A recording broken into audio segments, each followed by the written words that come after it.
మోడీ గారు బీహార్ మధువాని మీటింగ్లో అప్పటి వరకు హిందీలో స్పీచ్ ఇస్తున్న తరువాత సడన్గా పహల్గామ్ గురించి మాట్లాడాల్సి వచ్చినప్పుడు ఇంగ్లీష్ స్పీచ్లోకి టర్న్ అయ్యి from the soil of Bihar I say to the whole world India will identify track and punish every terrorist and their backers. We will pursue them to the ends of the earth. India's spirit will never be broken by terrorism. Terrorism will not go unpunished.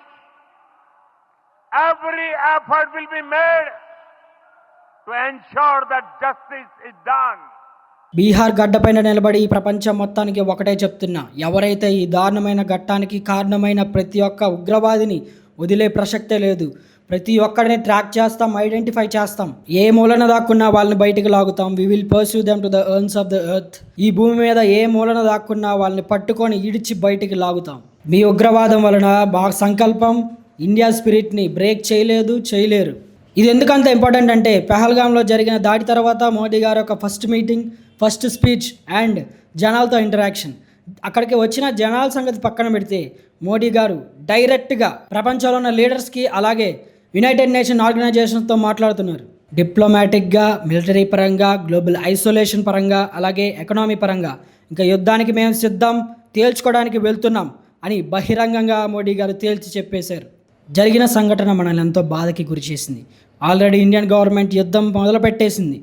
ఉగ్రవాదుల మీద search operation అంటే operation tikka implementation జరిగింది. డిప్లొమాటిక్గా Indus water treaty డీల్ని suspend చేసింది.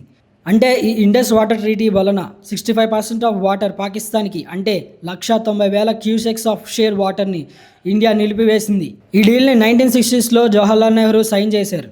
దీనికి రిప్లైగా పాకిస్తాన్, మీరు వాటర్ని ఇలా suspend చేస్తే ఆర్ టర్మినేట్ చేస్తే దీనికి అర్థం యాక్ట్ ఆఫ్ వార్, అంటే మీరు యుద్ధానికి సిద్ధం అని అర్థం. 48 గంటల్లో మన ఇండియాని వదిలి వెళ్ళిపోమని మన ఇండియాలో ఉన్న పాకిస్తాన్ వాళ్ళకి చెప్పింది.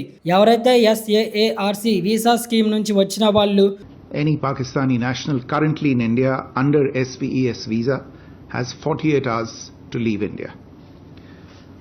4.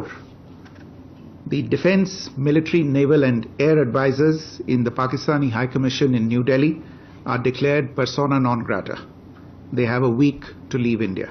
అంటే South Asian association for regionals cooperation. ఈ వీసా నార్మల్ సిటిజన్స్కి కాదు, కానీ ఎవరైతే అఫీషియల్స్ ఉంటారో వాళ్ళకి మాత్రమే ఇది వర్తిస్తుంది.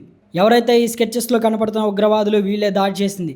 ఈ పనికి మాలిన వాళ్ళని అప్పగిస్తే తలకి 20 లక్షల రివార్డుని ఇస్తానని ఇండియా ప్రకటించింది.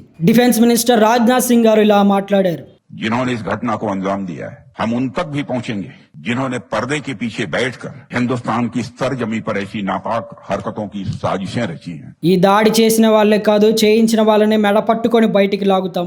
ఎవరైతే పరదాలు వెనకాల దాక్కొని ఏమైనా చేపిస్తున్నారో వాళ్ళని ఖచ్చితంగా ఒకరోజు బయటికి లాగుతామని అన్నారు. ఇప్పుడు పాకిస్తాన్ డిప్యూటీ PM ఇషాక్ దర్ ఎవడైతే ఉన్నాడో వాడు ఈ యొక్క పహల్గామ్ ఇన్సిడెంట్లో ఇన్వాల్వ్ అయిన టెర్రరిస్టులని ఫ్రీడమ్ ఫైటర్స్ అని అంటున్నాడు. వాడు ఎంత బలుపుంటే ఇంత మాట అంటాడు. వెయిట్ చేయి, బదులిస్తానికి మేము సిద్ధంగా ఉన్నాం. Indian navy INS Vikrant warship missile డిస్ట్రాయర్ని సక్సెస్ఫుల్గా టెస్ట్ చేయడం జరిగింది.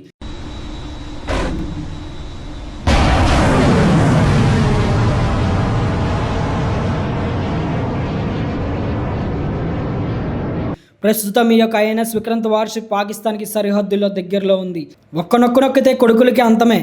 Line of control LOC border దగ్గర పాకిస్తాన్ ఓపెన్ ఫైరింగ్ స్టార్ట్ చేసింది. మన ఇండియన్ సోల్జర్స్ తిప్పికొడుతున్నారు. అంటే యుద్ధం మొదలైంది. ఫైనల్గా పాకిస్తాన్ అంతం దగ్గరలో ఉంది.